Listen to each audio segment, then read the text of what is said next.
hello hello साथीहरू अनि खानापिना खानुभयो त अनि आज तपाईँहरूकोतिर पानी पऱ्यो कि परेन हौ हाम्रोतिर त मजाले पानी पऱ्यो के 4 बजेतिर पुरा पानी परेको मजाले पानी पऱ्यो एकदम शीतलो मौसम भएको के अनि हामी चाहिँ सबै बाहिर निक्लेका पनि शीतलो भएर हावा चलेको लागि अनि मेरो छोरो त असाध्यै फुर्किन्छ पानी पऱ्यो भने गाना गाएर बस्छ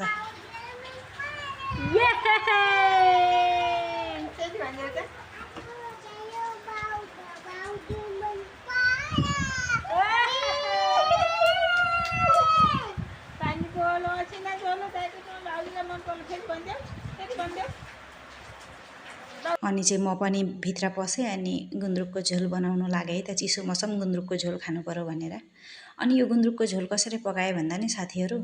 तेल तताएँ अनि त्यसमै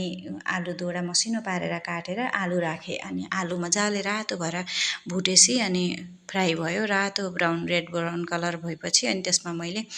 दुईवटा टमेटो पनि काटेर हालेँ अनि लसुन 2-4 पट्टी कुटेर हालेँ अनि ड्राई मरमसला मजाले हालेँ अनि मजाले चलाउँदै एकछिन त्यो मरमसलाको गन्ध जाओस् भनेर के मजाले पकाएँ लसुनहरू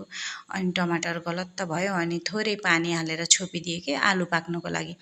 आलु पाकेपछि चाहिँ अनि किचकाच पारेर अनि गुन्द्रुक हाल्दाखेरि अनि झोल बाक्लो हुन्छ नि त त्यसरी आलु हालेर पकाएको चाहिँ मलाई असाध्यै मनपर्छ तपाईँहरू कसरी पकाउनुहुन्छ भने गुन्द्रुकको झोल म चाहिँ यसरी पकाउँछु है त मेरो तरिका तपाईँहरूलाई भन्दैछु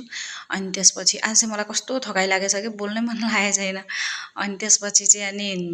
उघारेर हेरेको एकछिन बेरमै आलु फेलेतै पाकेछ अहिले त सेतो आलु आएछ नि त बजारमा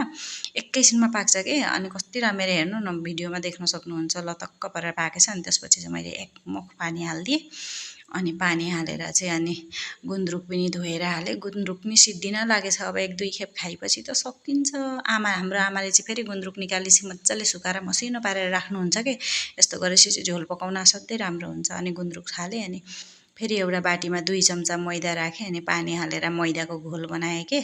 मजाले चिसो पानी हालेर अगाडि नै यसरी घोल बनाउँदा चाहिँ लम्स रहँदैन नि त चोक्टा चोक्टी रहँदैन अनि यसरी हाल्दा चाहिँ राम्रो हुन्छ अनि त्यही गुन्द्रुकको झोलमा हालिदिएँ त्यो 2 चम्चा के अरे मैदाको धुलो पनि हालिदिएँ मैदाको पिठो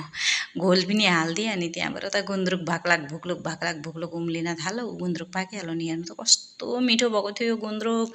भनिसक्नु छैन कि कति मिठो भयो त्यो सबैलाई मन पर्यो अरे यसै नै हाम्रो घरमा गुन्द्रुक लभर नै छन्